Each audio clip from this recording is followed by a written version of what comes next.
కడప జిల్లాలో బ్రహ్మంగారి మఠం 12వ పీఠాధిపతిగా శ్రీ శ్రీ శ్రీ వీరధర్మజ వెంకటాద్రి స్వామికి పట్టాభిషేకం నిర్వహించారు.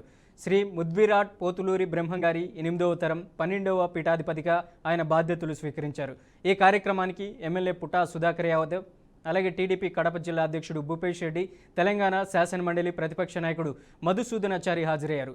ఇక ఇదే అంశంపై మైదుకూరు ఎమ్మెల్యే పుట్టా సుధాకర్ యాదవ్, అలాగే కడప జిల్లా అధ్యక్షుడు భూపేష్ రెడ్డితో మా కడప ప్రతినిధి కృష్ణ ఫేస్ టు ఫేస్.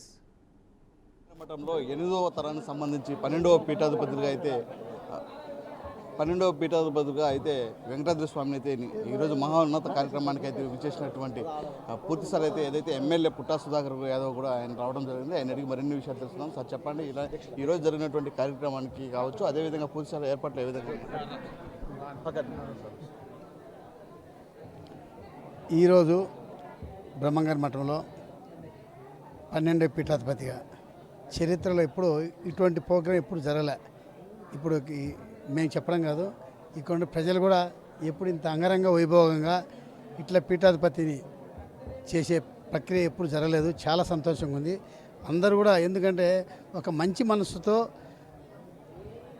భక్తులకు అందరికీ మంచి వాతావరణం కలవాలని చెప్పి ఈరోజు పీఠాధిపతి ప్రోగ్రాం జరగడం చాలా సంతోషంగా ఉంది. దీని వెనకాల ఎన్నో రోజుల నుంచి దీని మీద వ్యవస్థ ఉన్నది. ధార్మిక పరిస్థితి వాళ్ళు దీన్ని ఎక్స్రే చేసి ఏం చేయాలని చెప్పి నిర్ణయం చేసిన తర్వాత ఈరోజు కూడా ఆ బ్రహ్మంగారి ఆశీస్సులతో బ్రహ్మాండంగా ఈరోజు పీఠాధిపతి ఎక్సలెంట్గా పట్టాభిషేకము అద్భుతంగా జరిగింది. ఎప్పుడు ఇటువంటి జరగలేదని చెప్పి ప్రజలు కూడా అనుకుంటున్నారు. మాకు కూడా చాలా ఆనందంగా అనిపించి దీనికోసం స్పెషల్గా ఈరోజు మాకు అసెంబ్లీ ఉన్నా కూడా మన మండలంలో మన పీఠాధిపతికి అభిషేకం జరుగుతుంది, రావాలి అని చెప్పి ఉద్దేశంతో పొద్దున 5 గంటలకు బయలుదేరి ఈరోజు రావడము, నాకు కూడా ఈ పీఠాధిపతి పట్టాభిషేకంలో పాలు పంచుకునేది కూడా నాకు కూడా చాలా అదృష్టంగా భావిస్తుంది. దానికి అది ఇప్పుడు ప్రసాద్ స్కీమ్ అనేది 120 కోట్లు 130 కోట్లు కావాలని చెప్పి అడగడం, ఇది ఒక రకంగా అభివృద్ధి అయితే ఆటోమేటిక్ టూరిజంకి ఇప్పుడు అది వచ్చేది టూరిజం కిందనే, టూరిజం డెవలప్మెంట్ కింద 139 కోట్లు మనం డిపేర్ చేశాం. దాని కింద ఈరోజు పొద్దున్న 110 కోట్లు అని చెప్తే లేదు, ఇంకా 30 కోట్లు యాడ్ చేయాలని చెప్పి చెప్పడం జరిగింది.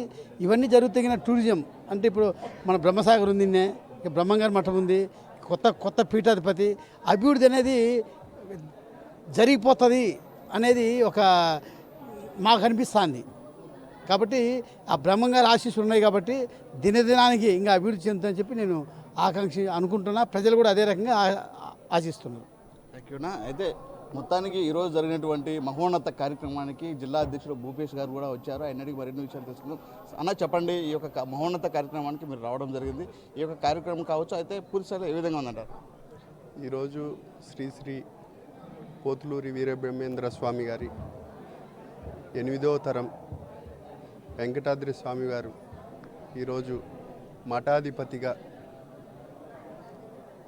పట్టాభిషేకం మహోత్సవం ఆహ్వానం మమ్మల్ని పిలవడం జరిగింది. జిల్లా అధ్యక్షుడిగా మేము ఎమ్మెల్యే గారు సుధాకర్ అన్నతో పాటు మేము ఇక్కడికి హాజరు కావడం నిజంగానే ఇది ఒక పూర్వజన సుకృతమని భావిస్తున్నాను.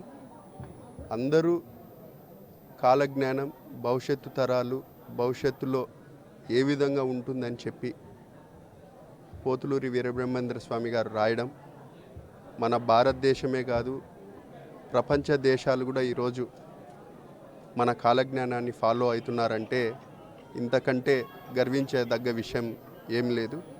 వెంకటాద్రి స్వామి వారిని చూడడం కూడా నిజంగా పూర్వజన సుకృతమని ఈ సందర్భంగా తెలియజేస్తూ ఈ మండలం ప్రజలు, మన కడప జిల్లా ప్రజలు అందరూ ఈ పుణ్యక్షేత్రాన్ని సందర్శించి మన కాలజ్ఞానాన్ని భవిష్యత్తు తరాలకు అందరికీ తెలియజేసే విధంగా ఒక కార్యక్రమాలను కూడా జరపాలని రాష్ట్ర ప్రభుత్వం కూడా దీని మీద ఒక దృష్టి సాధించాలని కూడా ఈ సందర్భంగా కోరుకుంటూ అందరికీ మంచి జరగాల, ఈ కాలజ్ఞానము భవిష్యత్తు తరాలకు అందించే విధంగా ఒక ప్రభుత్వం కూడా చర్యలు తీసుకోవాలని కూడా ఈ సందర్భంగా కోరుకుంటున్నాను. Thank you sir. మొత్తానికి చూసుకుంటే ఏదైతే ఈరోజు జరిగినటువంటి మహోన్నత కార్యక్రమం కావచ్చు, అదేవిధంగా పూర్తిసారి అయితే పెద్ద ఎత్తున కూడా ప్రజలు కూడా హాజరు కావడం జరిగింది. అదేవిధంగా చూస్తే ఏదైతే ఈరోజు జరిగినటువంటి మఠాధిపతులుగా వెంకటాద్రి స్వామిని కూడా నియమించడం జరిగింది. అదేవిధంగా పూర్తిసారి అయితే ఈ యొక్క మహోన్నత కార్యక్రమానికి జిల్లా నలుమూలల నుంచి కావచ్చు, అదేవిధంగా రాష్ట్ర వ్యాప్తంగా దేశవ్యాప్తంగా కూడా ఈ యొక్క కార్యక్రమానికి కూడా రావడం జరిగింది. పూర్తిసారి అయితే బ్రహ్మంగారి మఠంలో స్వామిని దర్శించుకుంటే పూర్వ వైభవం కావచ్చు, అదేవిధంగా పూర్వజన్మ సుకృతంగా భావించవచ్చు అనేసి కూడా పూర్తిస్థాయిలో అయితే చెప్పడం జరిగింది.